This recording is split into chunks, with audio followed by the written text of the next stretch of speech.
play there in the jungle. But, of course, Moya, comfort champion. Yeah, he loves Nidalee as well, and that's sort of the weird thing about Fortnite in general, is they've got some pretty unique picks, I guess we'll say. They look very comfortable in their champions, but this may be Moya's issue, is that Nidalee's sort of been picked up as a jungler. Orianna just not that strong against all the assassins that are getting played, and even the likes of Xerath can struggle a bit in that matchup as well. So when both of your strong champions in the mid lane aren't really seeing play or getting taken away from you in other picks, your champion pool just looks a little difficult, unfortunately. Yeah, it is a little bit. Lissandra going to be taken off the board here, and that's just a pretty standard ban. You're not going to see, you know, that on any surprise on our faces after that one came through. Ahri taken off the board yet again, and we'll see whether Immunity mix it up for their last ban as Gnar gets taken away from JK Smithy. A little bit interesting, of course. JK Smithy has a lot of options, and Aurelia has been something that he's looked fantastic on, even though they didn't quite manage to win that first game. But we'll see what Immunity go with. Are they going to ban Amumu? Are they going to ban Wukong? I don't think so. It'd be lovely to see some sort of target ban, but we've seen a lot of standard bans so far today in the OPL, and we'll see what Immunity want to go for. Ahri, of course, very strong. You mentioned Lissandra, two very standard bans on this patch. Kind of weird to ban Gnar when you have a strong Aurelia player in your team, but just such a strong champion. I guess it's Fortnite that banned it away. Yeah. So that would make sense.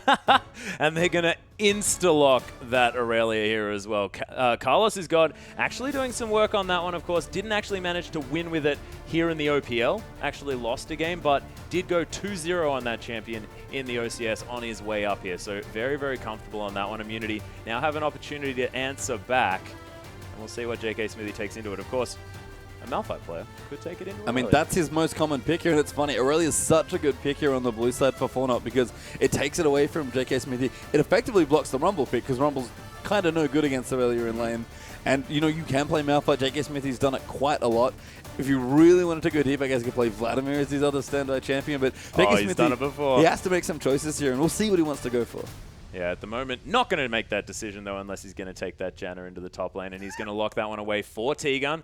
Again, T-Gun, you know, cops a little bit on the old social media for playing that Janna, but the last play that we saw out of T-Gun on Janna was unbelievably good. I mean, as aggressive as he wants to be as a support player, like, he's still a very solid Janna player. Like, just because we might know him more for the Blitzcrank, the Alistars, the Leonas, more aggressive, supports Thresh as well, he's still a fine Janna player here, and you can tell that Immunity really value it as a high-tier pick because they constantly first pick it. Yeah, they do, and locking away the Jarvan as well here for Zahi has seen a little bit of success on that one, but in response, Fortnite straight away with Kalista and Annie, the really powerful bottom lane. And I mean, that Annie could be going into the mid lane there as well, but of course, so strong. Just throwing Annie into the team and just drop a Tibbers on him as well. That is so much CC. Yeah, great against Janna as well. We always talk about wanting to have hard engage for Janna and making sure you can get back on top of her because she's so good at disengaging with her ultimate. So you'd normally think Annie actually struggles a little bit in that department because you go in, Tibbers someone, and then everyone gets ulted out. You're like, well, that didn't do anything. But Fate's Call actually gives you another re-engage option. So really cool synergy. We talk about Annie Kalista all the time. Super powerful bottom lane. And for me, I'm very happy to see Sion Jaeon, you know, not Ezreal or Graves, basically, because he's not on his comfort champions, but he's starting to play more, and Fortnite in general starting to play the meta more, and they are getting more comfortable as a team. Yeah, it's very true, and CNJ also loves these sort of short-range AD carries, really great at dancing around these fights. Of course, was an Ezreal main, picked up a lot of his wins on that champion, and knows where to position in these fights to get the maximum out of his champion. And no surprises, Cheese going to be locking in that Malphite for the top lane, and Uber Bro going with the Sivir, so wanting to try and punish this Kalista. Yeah, I mean, this is a really strong pick in general. We've seen Kalista into Sivir, other way around, I guess, Sivir into Kalista almost a million times at this point. Malphite, the predicted pick, I guess, there for JK Smithy. It's his other comfort champion. It's quite good against Aurelia, at least even for the most part, even if it's not the most glamorous looking lane for Malphite. But Sivir's great here. We've talked a lot about how Immunity, and Uber is back, by the way. Didn't have to. Yeah. So not using Supernova for this game. I guess he just wasn't available for the first game because he's now back. Going to be on the Sivir that he's known for here. And the last time we saw Immunity do this with a Malphite, they picked a very high damage mid lane. I don't think we're going to see Swain again, but there's possibilities here. Cheese does need to play something with a lot of damage.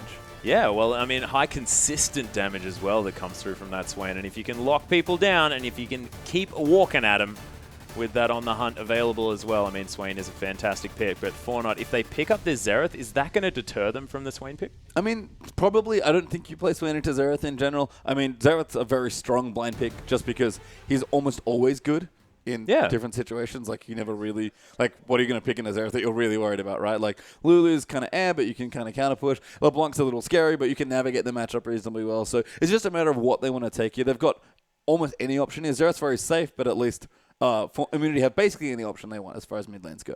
Yeah, and that wasn't actually a Draven lock-in, ladies and gentlemen. We are going to remake this champion select, as I think Zaldo was a little bit too late as far as being able to lock in a champion, and I'm not sure whether it was actually connected there. So we are going to just try again. We'll see what's going on, and we'll try and get the game back for you ASAP. Yeah, but should have all the other picks in there as well. And again, Immunity lining up a really nice comp. Their mid lane is going to complete a lot of what happens there, so I'm really curious to see what Cheese plays. But I like what Fortnite are doing as well. I like that CNJ is on a champion like Kalista. Yeah. We mentioned he's an Ezreal player. For me, Kalista has a lot of overlap with Ezreal as far as mobility goes. You know, it's a short-range mobile carry, but does a lot more damage, especially if you can snowball team fights. And again, Fortnite, they've started to play more standard, I guess. I don't know if that's good for them necessarily because they look so comfortable on the Wukong, on the Orianna, but they're at least trying to change things up. They recognize that they're getting beaten by a lot of the standard picks. And you know what? They're trying to adapt to these pro players. Yeah, and we haven't actually seen the pickup that's going to be going into that top lane yet. Into that jungle yet either. So Naya could hop on to one of his sort of comfort champions like that Amumu,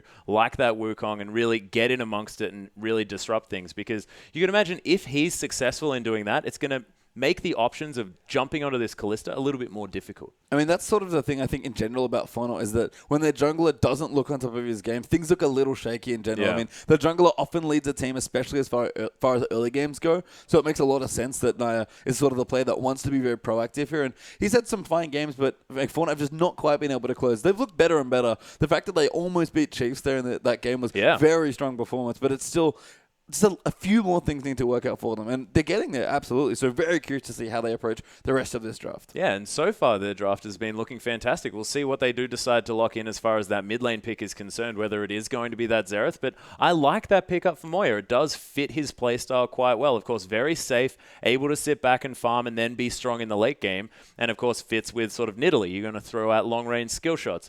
And Orianna, of course, the classic safe mid laner. So pretty standard decision-making, and you could imagine that his playstyle going to really fit that Xerath. Yeah, I almost feel like Orianna's kind of getting pushed out of the meta, it feels like. She still does the same thing, but, I mean, it's a little awkward. You kind of have to wait to get your power spikes going. You really need 2 items as Orianna. You need your death cap to really get things going. I guess if you're going a little bit better, you can go as Zombies if you're really scared. But if you don't have your good damage items, you kind of walk into like a mid-game dragon fight and just tickle the opponent. And that's not really what you want to be doing with a high-impact ultimate. It's sort of like you're throwing them around a little bit. So you're going to juggle them, and then they're going to fall down and kill you. Yeah, I mean, if you have other ways to combo with the ultimate, absolutely. But Orianna's not a support. Like, no one takes that champion just for the ultimate, even as high impact as it is. So mid laners in general, we're seeing a lot of 2 or 2.5 threat comps because when you get a 5th dragon, you can like justify to your team that you don't scale as well with an extra threat because you can just get dragon and everyone scales all of a sudden. So there's a lot of options here, but you want to make sure you keep control of the mid game. Fortnite have looked best when they're on top of the early mid game. So again, I like to see Naya be proactive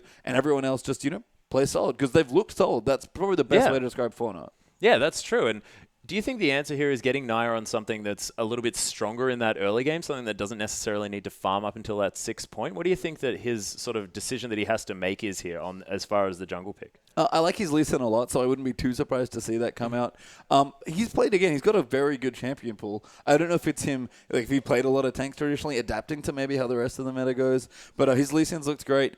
Vi would be fine as well, though that's definitely mixed success for a lot of different players in the OPL. And they don't really need it against Sivir. It's a little awkward. So there's options here for now. I think if I have to pick in the dark, I want to go with Lee Sin, but we'll see what he goes for.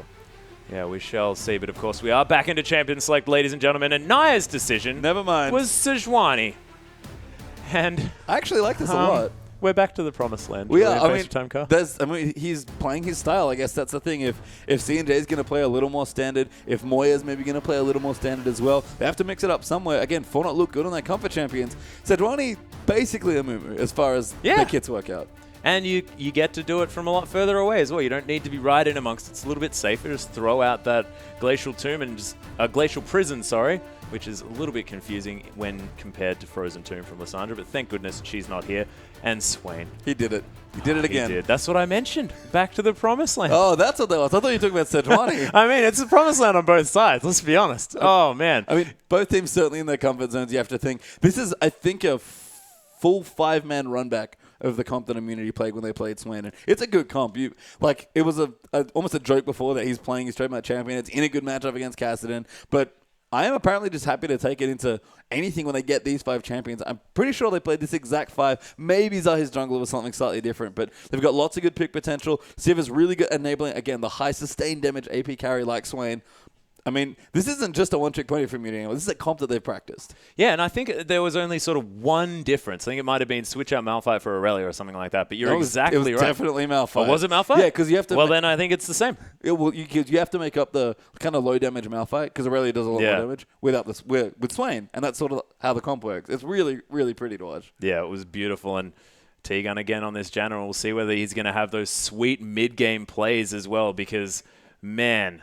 That was amazing. And look, we've got a tweet coming in. Honestly, for not having no victories is the most amazing thing to happen so far in the OFL. Hopefully, we're not the first to fall. And that's actually T-Gun saying that. So a lot of respect to his opponents right now. Yeah, kind of understands what's going on. I mean, I think IM especially, they have a lot of pride as a team. T-Gun especially as a player, don't want to come in and lose this game. Fortnite, of course, would love a win. And Immunity just, frankly, don't want to be the team that gives it to them. And Fortnite have looked stronger and stronger. I think Immunity, maybe even after the last game that Fortnite played, like, you know what? This team's looking a lot better now. We have to be a bit careful. Yeah, it's true. And like you mentioned, the Chiefs game. So we'll see whether Fortnite are sort of back on form and whether this is going to catapult them into form as well. If they get a win here, you could see Fortnite react to it. They play after this as well. They've got their next matchup, which is arguably a little bit of a step up. And we'll see whether that's going to be what gets them into this one. Yeah, and I actually love the comp they've put together as well. It's a lot of comfort here in general. Carlson's God looks very comfortable on Aurelia, so I like that he's taking it here again. And again, like, something had to give here. Xerath is like a semi-control mage with a lot of good long-range poke. Yeah. And Annie sort of needs a way to get in, but they don't have Sivir. And Callista also needs a way to protect herself so she can get into the backlines and start getting Rens off. So Dwayne is actually a really good way to link all of that together.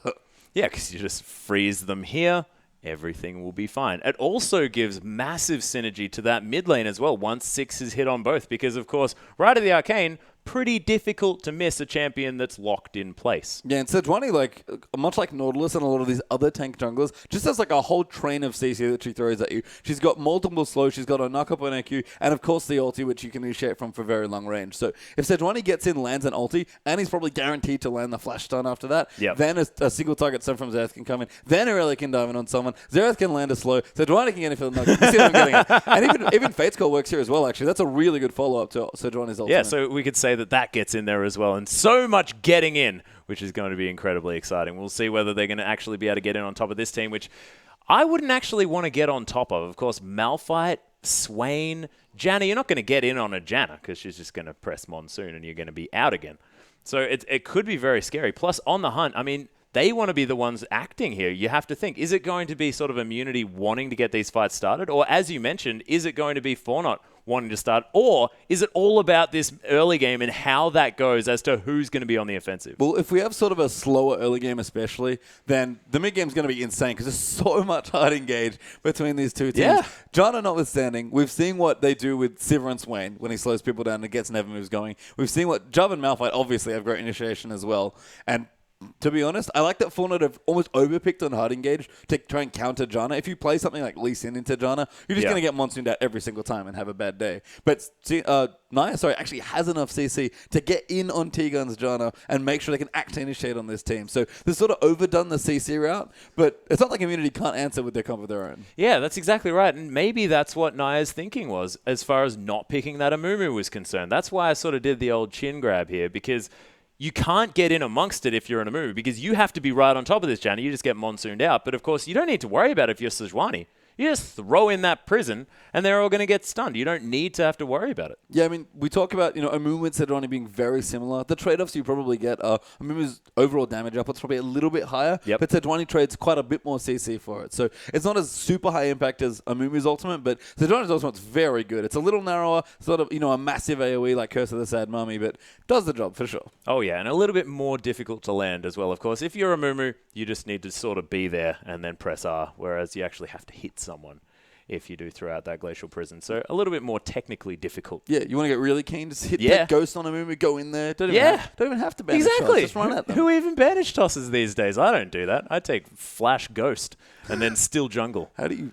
Okay, that's very impressive. Yeah, I've had a rough experience on the Rift. I was talking about my AD Thresh just before, and that wasn't working out either, ladies and gentlemen. Maybe I should take some hints from these I can people. tell you that unlike your recent drafts in games, These guys actually have really solid stuff. So I'm very excited for this team comps. Again, the theme of just in general this patch, but also today, seems to be very strong mid-game. And that's what both these teams have. There's some decent scaling back and forth. There's a lot of team fight here between these two teams. That's probably one of the most unique things about them as teams is that they both love to actually take team fight compositions against each other. We see a lot more pick and a lot more just mid-game strength and more general AoE rather than team fight AoE. But both Immunity and Fauna really like to fight with high-impact ultimates. We talk about Malphite. We talk about Amumu. Like, these are ultis that you're getting into really fight 5v5 with. Oh, yeah, most definitely. One thing I want to touch on is the fact CNJ picking up Callista for the first time that we've seen so far. The answer coming through from JK Smithy, very standard pickup for him, but you have to think that that's also tailored around this Callista pick just a little bit because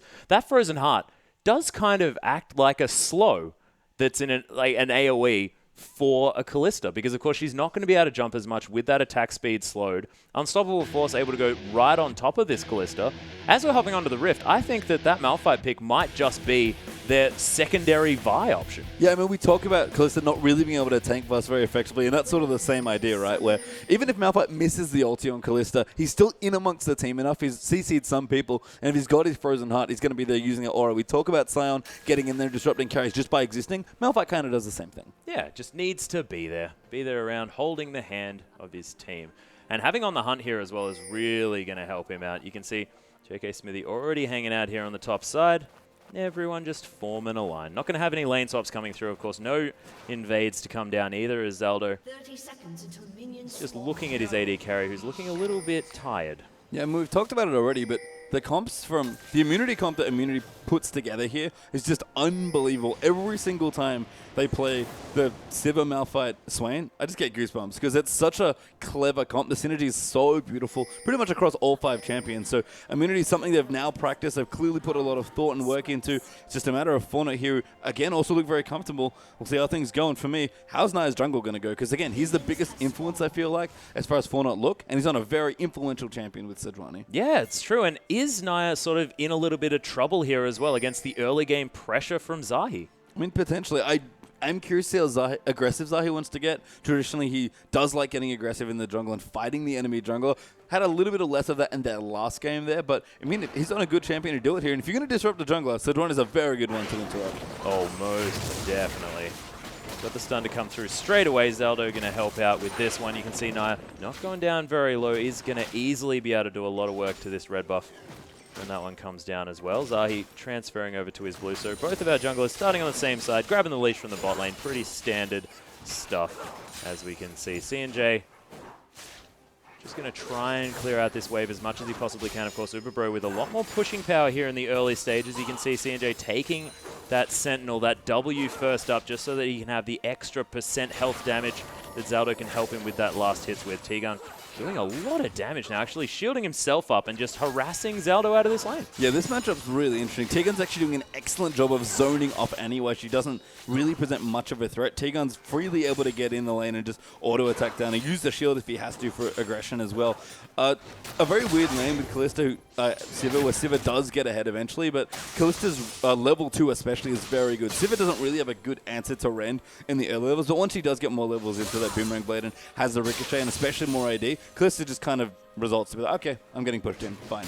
Yep, that's okay. JK Smithy, pretty happy just to be shoved in here, you have to think, against Carlos's God. He's doing some decent harass back here as the Equilibrium Strike does get used, but you can assume that JK Smithy is just going to be wanting to farm underneath that tower. Does have that ground slam if he wants to push out the wave, but you can see the Flask is going to be easily enough, and it's probably just going to be a tank off here on the top side. Cheese hasn't gone too aggressive thus far. Has taken a fair bit of damage, but been very conservative with his mana. Of course, Swain loves to eat through that, especially after 6. But even in the early levels, if you're spamming that Torment over and over again, you are going to be eating up some of that mana. Well, this is a really interesting mid lane matchup because we talk a lot when we see Xerath about respecting Xerath's range, because if you get into trade with Xerath and you don't trade correctly, you eat so much damage on the way up between the stun, the slow, and just a general low cooldown Q poke damage. So, speaking of poke damage, T-Gun takes a lot of damage, but Zaldo forced to use that heal. First blood from CNJ though as T-Gun goes down, getting the Ren sets here onto Uberbro as well as CNJ wants to continue the onslaught. That was beautifully played, and did you see the use of that passive proc from the Sentinel there as well. Beautiful Kalista play in the bottom lane. Yeah, really smart stuff. I mean, that was almost surprising how quickly Tegan died, but Janna's pretty squishy. And again, Kalista, no joke in the early levels with that rend. It just does so much damage. Yeah, of course, doesn't quite have the power spike, but you can see another gank here in the mid lane as the Never Move going to hit down onto Moya. The Ignite's there as well, and Cheese, of course he does, picks up the first kill for Immunity. Yeah, and one wonderful trade there in the bottom lane is traded for a beautiful gank by Zahi in the mid lane. Unfortunately, Moya flashed a little too late, and the Never Move already got him after that. Zahi roamed around beautifully, and pretty easy to land a skill shot when Zahi's already knocking up your target for you. Oh, yeah. And Naya just going to try and soak up this experience here in the mid lane as Cheese able to farm out all of these minions and head back to base. Catches himself back up where, of course, Moya did have control of that lane prior. Naya now just whirling her little sword around. Yeah, I mean, when we talk about respecting Ranger with Xerath, when Swain gets in, he does a lot of damage, even in the early levels. So, I mean, Cheese there just got all the help he could want. Jarvan's such a good gank assist for Swain because they have so much CC they can combo together. They both have skill shot snares, basically, or knockups with the W for Swain and the EQ combo for Jarvan, but they both have slows to help combo in there as well. So, if one of the CCs lands, almost all of the rest of them land as well. Yeah, and when you're a Xerath as well, not too many options as far as getting out. If someone gets in his face, generally things are going to be a problem. And of course, in the pure Cheese way, is going to go with that blasting one first before the Catalyst. Yeah, if you can afford it, this is just the best way to build your Rotovators. It's much more aggressive, but it allows you a lot more freedom in lane. And again, Cheese, you mentioned it is an aggressive player. He's going to go for the more aggressive choice. Oh yeah, does make his way back to lane as it is shoved in. 37 CS for Moya now as well, as he's made it back. Does have a Fiendish Codex to his name, so has been farming up relatively well. You can see Naya now wants to come and make his presence known here on the bottom side. Howling Gale going to come through on a couple of members. Oh, Spell Shield's already used here as the flash being forced out of Uberbro as Naya makes his way in. And nice work baiting out that Spell Shield. Yeah, really, Naya getting the flash. Yeah, really strong pressure actually there by Naya. So coming in, gets basically a free flash. So it does get spotted off by the ward, but Raptor Sense triggers. But they decide not to clear the ward. Moya though. Oh my goodness, the classic Cheese. Super aggro here in the mid lane, just on his own. Doesn't have his Ignite, so can't actually secure that kill. But now that he's hit level 6, things for Moya could start to go from bad to worse. Cheese actually might die. Oh, he's definitely flashing under this one.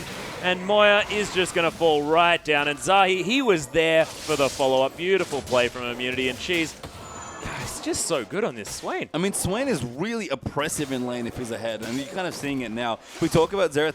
You know, people having to respect Xerath range. Swain no longer has to do that when he has his ulti, especially when he's ahead. Even if Xerath stuns and slows you, it doesn't matter. You've got your ulti running the entire time. You're dealing damage. As long as you walk into range of Xerath, he just has to back away.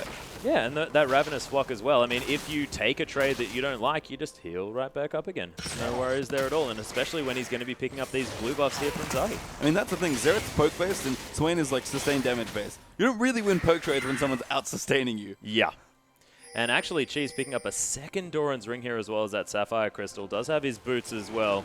So wanting just to have as much pressure in that lane. I can see you shaking your head. It's so aggressive by Cheese. I mean, we call him an aggressive player. He's going to like come back in 5 minutes, have a death cap or something insane like that. Seems like top lane, actually. We could have some struggles. Might be a little bit of action going on up there as he actually did flash away from Carlos' God, but in the end, nothing really going to happen. Yeah, good pressure there coming through, but not enough, and Zelda now could be in trouble.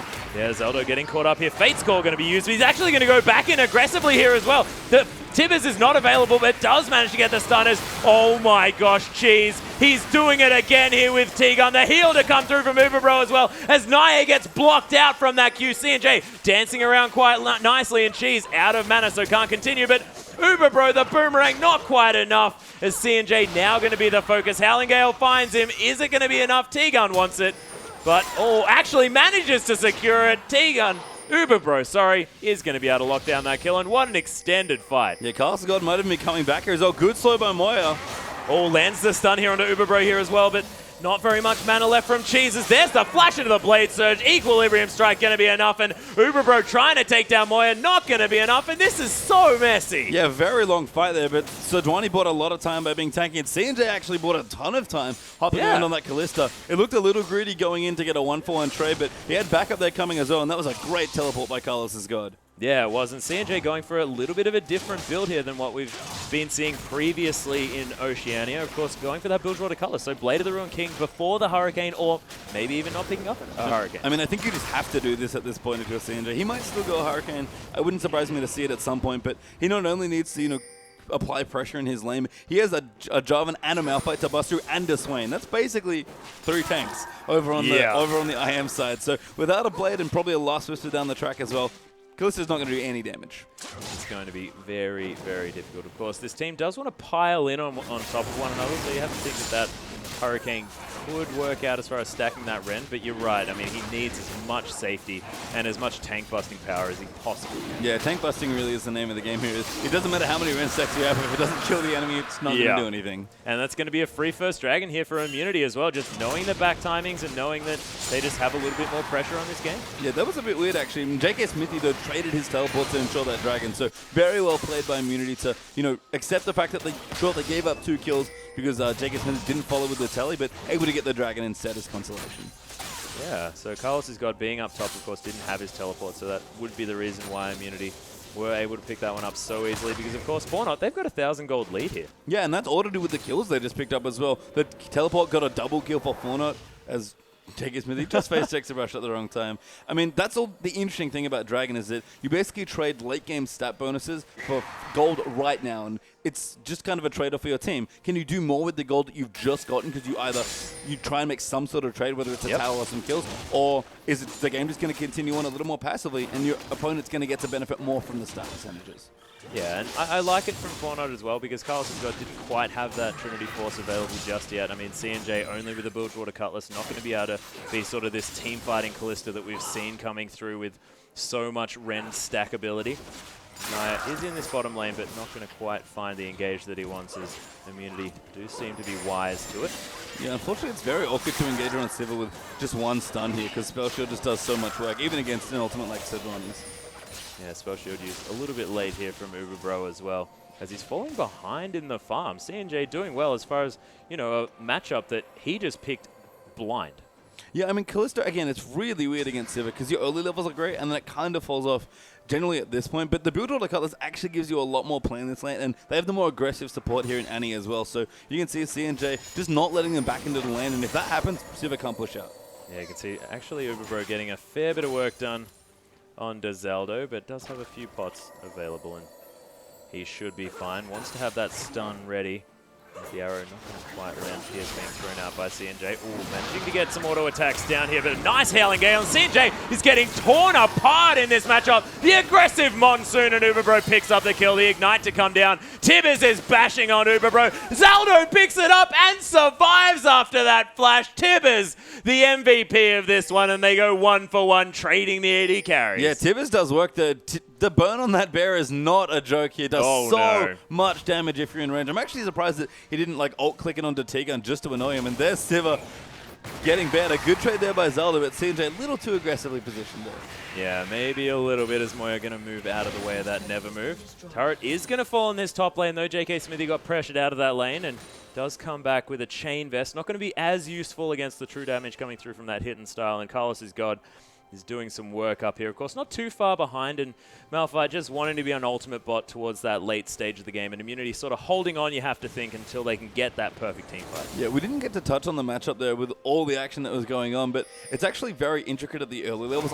JK Smithy definitely knows the matchup, so he'll navigate it quietly, and has done a pretty good job here, even in CS. But actually, Naya might be caught out. Might be a little bit caught out. Laserberg going to come over the top as Cheese gets stunned up here. Ravenous Swat doing so much work, though. There's, in fact, a point-blank right of the Arcane from Moya, but now he has no mana. Cheese might be able to pick another one as both of them flash. Everyone flashes. Finally, Zahi gets the kill, but trades his life as Carlos' God is here with that Transcendent Blades in order to pick up that kill. Yeah, unfortunately didn't have his Blade Surge back, so couldn't hop to a minion after the ultimate and really get the second kill there into Cheese. Does roam very nice in the minion. That was actually just a walk back to mid, didn't even teleport, actually just came back up and get pressure on the mid turret as well. So we talked about it a little bit. Carlos has gone one of the best looking players for Fauna on a comfort champion here in Aurelia. 2-0-1 for the Trinity Force already done. He's looking to carry for his team. Yeah, and he also is going to be able to get this outer turret as well. Yeah, cleans that very nicely. And 2-0 now actually for Fortnite. So again, that Dragon trade earlier on, Immunity sort of trading for a bit more late game scaling, but Fortnite picking up all the flat gold early on. Yeah, you can see now Dragon is going to be up in about 1.5 minutes, and JK Smithy wants to answer with this outer turret in the top side. Teleport's available across the board for these top laners. And you have to think, I mean, Giant's Belt and Chain Vest in comparison to that Trinity Force. Teleport actually coming through to this bottom side. JK Smithy wants to make something happen. The two-man unstoppable force. The heal going to be used. CNJ holds onto his life for a little bit longer. Carlos has got a little bit late on that teleport as Naya wants to get that Glacial Prison out. Wants to land the ultimate. Can't quite find it here as Carlos is God just going man mode under the tower. Zahi coming around the side just a little bit. Cheese now finding his way into this fight. Pops the ultimate. Zahi is flashed on after him by Naya, who is going to pick up that kill, and now Cheese getting stunned up. Zaldo in a bit of trouble. Ravenous Flock, there's the Torment. That's going to easily secure that kill, and finally Naya finds his way back in. Still has the ult primed, actually, as Carlos has got, he's going to pick up Swain. Oh my gosh, the Rite of the Arcane there as well. Uber Bro falls down, and that's a 3-for-1. Yeah, really long fire pick. Carlos has got a Naya played so well. Sejuani not really messing around with the damage there, just ran down one of the carries there, and no one was on the other side in towards the tri-bush to actually peel away. So Naya just follow flashed there. Didn't even need the ultimate. Yeah, he didn't use it. He didn't have it. It was like 20 seconds away from coming back up. Oh my goodness, because I saw it just before. I'm like, why is he throwing the tomb? Oh, yeah, man. Didn't have it. Like, couldn't use his ulti for about 30 seconds in that long extended fight, but Still Aurelia with the power spike just did so much work, and poor Sejuani just chased Uberbro down. Yeah, and now Carlos' God went back and bought a Spectre's Cowl and another Null Magic Mantle, and this Swain, you have to think, isn't going to be quite as impactful to this Aurelia than he could have been in that last fight. I mean, the nice thing is all about this build is it actually mitigates a lot of Malphite's early damage, especially with the Senpai cape that JK Smith is going for. So, I mean, they're going to look to contest for this next Dragon, but Aurelia is very strong. Oh, yeah, of course, Immunity want to make sure that Fortnite don't get that first Dragon, of course. Did manage to pick up the one earlier on. They want to go for the second, really put pressure on Fortnite as far as getting to that fifth is concerned. Of course, second Dragon not quite as important, but denying the first is very, very strong. Yeah, Fortnite just have a pretty good window to contest here as well. They've got all their ultimates back there. Aurelia is really, really powerful. And, I mean, JK Smith is just going to get his ulti back now. So we're going to see, we talked about it. They've got a lot of hard engage between both teams, which team can engage better with their hard engage. Yeah, exactly. And who's going to be able to get sort of the sweetest unstoppable force versus Glacial Prison? Yeah, I mean, Fortnite have more engage, but Immunity have plenty of tools to disengage as well here. But nice going in. He's looking for it here. JK Smithy actually ulting, wastes no time at all. Cataclysm to come in as well. Zaldo immediately destroyed. Right at the Arcane coming through, but not quite doing the work that it wants to. CNJ trying to kite, but doesn't manage to. And Cheese just huge in this front lane. 3 dead already. Make that 5 as Team Immunity get a clean ace and now a Baron. Yeah, and Dragon, that's all not a Baron. Cheese there as well. It's all Cheese there as well after that fight. He basically 1v3 that last little engage. Just walked up to the 3 carriers and they couldn't do anything about the Swain. Yeah, just looked at him, of course, on the hunt, just being so useful for a Swain, allows him to close that distance that he needs to. And we were talking about Immunity's team comp, team fight synergy. It was right there on display and working beautifully. Yeah, so JK Smith are going to clean out. So we do have a replay. So look at the zoning here. Naya goes in straight onto T-Gun, and he's just, trying to do some damage. Carl's still to cover anything. The Cataclysm actually very well placed to block people off, and Cheese just goes in. He goes all the way in. I mean, Naya's getting chased down by the rest of them, and the engager for Fortnite's good, but if they can't actually get onto the carries and kill them, it doesn't really matter. And Cheese just tanked all of the damage, went in on the fight. Zai did a great job blocking things off, and a very clean team fight win there for Immunity, using that terrain very well. Yeah, and it was Immunity pulling the trigger here as well. So they're the ones that decided that they wanted to use the ult first. Do you think that Naya, I mean, instead of just queuing straight into the team, would it have been better if he had just thrown the ult and got some stuns? It's really tricky to ult Severe with the spell shield there as well, because the ult is very telegraphed from Sejuani. Yeah, so true. It would have been great, but you're kind of setting yourself up to get one of your engages cancelled. I think the best way for Fortnite to actually initiate is either have Aurelia jump on someone or have Fate Skull and just throw Annie in. Because once Annie's in the middle of your team with a stun primed, people just panic because there's not a whole lot. You don't have very many good options at that point. Yeah, well, that's true. And CNJ now with the Blade of the Ruin King going towards that Hurricane as we guessed. The second item. I wonder whether C&J could have had a little bit more damage and sort of CC potential if that Hurricane had been built first. But I mean, he wasn't going to do very much damage with just the Hurricane, and Kalista really does need her 2 items to get going. So I like the Blade first. Actually afforded him a very nice CS lead here in the bottom side of the Yeah, true. Actually up 40 right now. So the Blade's been a very strong item, but again, as the people get tankier on immunity, it gets harder. Yeah, Zaldo actually, missing the bear. Good ult, There's the Glacial Prison, though, as T-Gun forced to use that flash right at the Arcane here, as well as Cheese coming round, trying to get the work done. Zaldo hasn't even died yet as he gets pulled back out. Monsoon for the disengage as Carlos' God was the only one to pick up the kill. Cheese is dead. There's a couple of flashing health bars, though, as Carlos' God just more than happy just to stand around amongst his enemies and get work done. Uberbro, though, is going to take down C&J. Naya is trying to do some work onto JK Smithy here. Arctic Assault right onto his back as Carlos' God continuing to run through those Transcendent Blades, keeping him healthy. But you can see JK Smithy doing so much work. The shutdown, and Carlos' God, what is going on, dude? So another crazy fight there, and that was all over the place. C&J somehow got himself killed, basically 1v1 by Siva. After starting a really good fight, they actually funneled down the choke up towards the top of the red buff and just kited the rest of them through. Zelda, again, somehow lived on Annie with basically no health, but that gave all the C&J time in the world for him to get the Ren sets and start the teamfight snowballing. Problem though, Fortnite went back in, split up around the ridge there, kind of leading into the choke down from red side, and if it wasn't for Carlos' God being able to get Blade Surge to get a dangerous game proc, that fight might have gone pear-shaped. Yeah, and I'm starting to believe his name here. Yeah. Like, Carlos is doing so much work. How he managed to survive in that fight, just facing off against so many foes, was amazing. Yeah, it's going to be cleared for immunity. Yeah, I mean, Carlos has just had so many good games for immunity. It's funny that his name is Carlos' God, of course, self-proclaimed there, presumably, but he's played very well for Fortnite. He's probably been the best performing member so far for the team in the OPL. And again, this is a very close game here. They are down on Dragons, which is not ideal for Fortnite, given that if you're down at Dragons, you probably want to be up in gold, but they've got a decent amount of towers. They've got plenty of room to move. Kalista's getting bigger. Aurelia is very strong right now. Things going well. Yeah, they are, and of course they're only down by, what, 400 gold? That's negligible at this stage. Really doing well for their team, and Banshee's Veil is now completed from Carlos' God. You have to think it's probably going to break relatively easily, but having that magic resist just on its own is brilliant here for this Aurelia. Yeah, Cheese, you're dead, buddy, in the mid lane as JK Smithy looked for the teleport to come in, but he's amongst 5 members. C&J just dies there as Unstoppable Force comes in. Naya tanking up the turret. He's going to be able to move out of the way. I think this inner turret is going to fall down. Carlos has got at full health. T-Gun very squishy here as the tower falls down.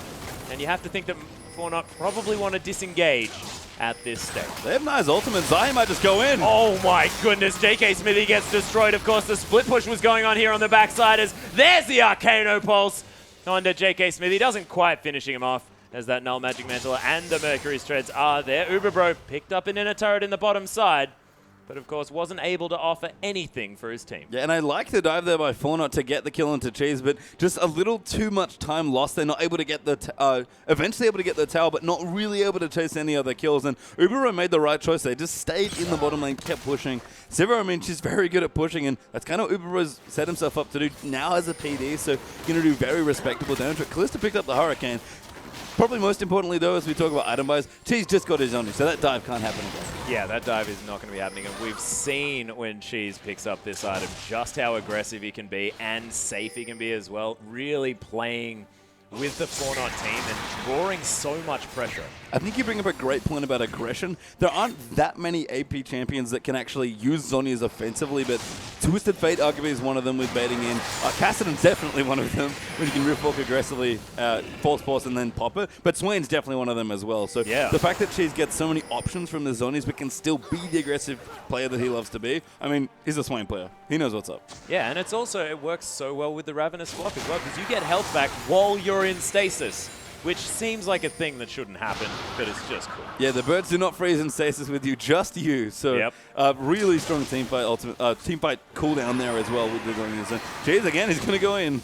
Yep, Torment on Naya there, but he's not going to take too much damage. Of course, pretty tanky with that Aegis of the Legion, which could actually help them out for this next fight. Scrying Orb going to spot out the members of Immunity. Zaldo comes in. Look at that huge wombo combo as Carlos has got immediately gets through to T-Gun. Uberbro, though, doing a lot of work on that backside, and JK Smithy is able to take down C&J. Naya is going to fall as well. Moya is now in amongst it. Cheese is that big bird sapping the health now of the 4-Not members. And Uber Bro, he's alive. And C&J isn't. And Carlos has got now trying to do something, but of course at all odds, not going to make it. And only T-Gun died somehow, and that was the perfect engage by 4-Not. I think 4-Not should appeal to actually kill Cheese there, because they left him to be, and Moya got solo killed by the Swain with the blue buff. So Immunity going to get their third straight dragon. Now, a really good engage by 4-Not, but kind of missed on the execution just at the end of the fight. Yeah, a little bit unfortunate because it looked fantastic. Let's have a look at it again. Yeah, so FaZe Cult throws Annie, an immediate stun followed up by the Glacial Prison. Actually, a good block there coming by, I think, Cheese, who blocked the Q from Sejuani to block some of the extra CC coming in. Zerathot looks great here. Naya is getting low. They actually get a good stun onto Cheese, but can't kill him in the rotation. And that was part of the problem, is that from that point onwards, they left the fight, and Moya just couldn't 1v1 the Swain. No, it just wasn't happening. And of course, the AoE just wasn't quite enough here. A little bit unfortunate now for our 4-Not members, but you have to think that Kalista scales fantastically towards that later game. It's just that if Immunity can continue to have these fantastic fights and pick up dragons, they're just never going to have to lose that neutral objective, and they'll be on that 5th very, very soon. It's 25 minutes into the game, and they've got 3. Yeah, when you have a Civic comp, especially with your Janna, and you're trying to not get hard engaged on or make sure you get engaged first, having the movement speed buff, it's a good stat anyway. It's one of the hardest stats to get in League of Legends. It's so hard to itemize for, which is part of why the third dragon's so valuable. You just don't really get movement speed from many other places. But again, in this comp, it works just fine here. Even though Sivir makes everyone fast, making them fast is totally fine as well. Oh yeah, please, more movement speed is absolutely okay. You can see wards are now going to be cleared from Immunity around this Baron Pit. They don't want to give 4-Not the opportunity to go for that one, because you have to think with Kalista Insurance, it's a very doable prospect. And 4-Not now sort of at the desperation stage where they want to get something done, but they're getting out-rotated around this map as well. Immunity able to take down this inner turret with no response from 4-Not. Naya is still up in that top side trying to recall, and Carlos has got getting collapsed on here by Immunity. You can see they're moving around here. They are going to spot out this pink ward here eventually. And it might be the Baron that could be the option. Ping's going down drastically onto that inhibitor turret in the mid lane, but you have to think that that might be a more aggressive move than 4-Not really can do right now. Yeah, 4-Not thankfully have very good defensive wards in both sides of the jungle, especially the blue side. They're moving up towards the Baron, so they're able to spot out the movement. Minion Wave is a little too far forward to see Immunity come down the mid lane for that rotation, but at this point they'll probably take the turret. That ult though. Oh my goodness, Glacial Prison coming through. Cheese gets stunned up. Does he have the Zonyas? He does if he wants to. That Monsoon was insane, and Cheese now just birding amongst it. He's going to fall down, though, eventually, as Moya picks up that kill. The teleport to come through from JK Smithy. He has the Unstoppable Force. C&J, he's looking for him, slams him into the ground, and picks up the kill easily. Carlos is gone, now getting focused on, and as soon as you get focused by 4 members of a team, you're going to die, buddy. And only 2 are alive now for 4-Not. Zahi going so aggro. Uber Bro flashing forward. Block into the Iron Solari. That ain't going to be enough to save these members of 4-Not, as Naya just watches everyone on his team die. And an unbelievable Monsoon by T-Gun to really set that up. That was probably one of the best use of terrain I've ever seen from a Janna ultimate. And when we talk about T-Gun as a good Janna player, for me, he's got memorable ultimates on this champion. That was one of them. He's had multiple this game, and of course in the last showing as well was looking fantastic. I don't know who came up with the T-Gun isn't very good at Janna thing, because they're eating their words right now. I can tell you right now, it wasn't T-Gun, because he definitely feels his own ability on this champion, and rightly so. Immunity as well, able to clean up Baron there. And these team fights, man, this Swain is doing so much work, and we didn't get to mention it yet, and we talked about a little bit when they last played this comp, but Swain, Janna's actually really good. Janna, obviously, a big peel champion, right? When you defend your hyper carry. You see the hyper carry on this team is for Immunity. It's the Swain. It's the Swain. No worries at all. And of course, this is almost like a protect the Swain comp, or a make the Swain relevant comp. Something like that. I'm not entirely sure. That's probably not a great word for it. But is the word Swain is pretty relevant just in general. He's a great champion. Really strong here. I don't quite know what's going on with the item build right now. There's a lot of flat AP from the Need to See Large Rod, and I assume that's an Abyssal from the Negatron Cloak. I guess he just had some awkward gold values maybe and just wanted to pick up the most cost-efficient item. 1600 gold curse. Yeah, the 1600 gold is like, better get Need to See Large Rod. But these will both be great items once he completes them as well. The Death Cap, he doesn't even have it yet, and he's already doing ridiculous damage, and Abyssal scales so well as Swain, especially when you're almost almost always guaranteed to get in. The one thing I maybe don't like as much as T-Gun is going for distortion instead of the captain move, but after that ultimate, I don't think I can blame him. No, in fact, he probably knows better than anyone else. I wouldn't doubt him on any front at all after that performance. Really looking great. Stun going to go wide here as Moya looks for some sort of pick. Torment going to do a bit of work on Naya here as well. Does have that locket as we mentioned before, so not going to be taking too much. C&J looking to try and clear out that pink ward as Immunity almost wanting him to do it. Wanted to bait someone forward by putting that tasty pink ward right there. Now Immunity just looking to try and use this Baron buff to try and get inside the base. You can see it has actually worn off, I believe.